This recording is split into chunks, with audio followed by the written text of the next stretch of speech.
หลวงพ่อเทศอะไรเนาะน้องเนนน้ำตาไหลพรากเลยแม่เป็นใดหลายสิ่งหลายประการเป็นธนาคารเป็นพระพรหมเป็นโฮมไซเป็นผู้ให้กำเนิดเกิดลูกฮักเป็นผู้ให้ที่พักที่อาศัยเป็นผู้ให้ความการุณอุ่นกายใจเป็นอันใดก็ได้ที่ลูกอยากให้เป็นยามลูกป่วยแม่ก็ให้การรักษา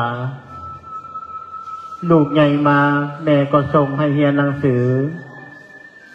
ลูกต้องการปึ้มตำราแม่หาซื้อ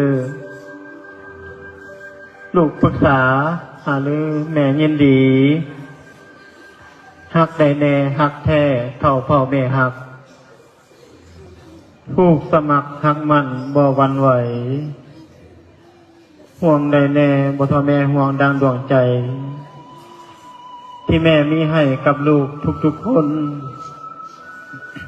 ยามลูกฝืนแม่คมจมหลายเท่ายามลูกเศร้าแม่โศกยิ่งนักหนายามลูกหนีแม่ห่วงดังดวงตาลูกกลับมาแม่หมดความห่วงใย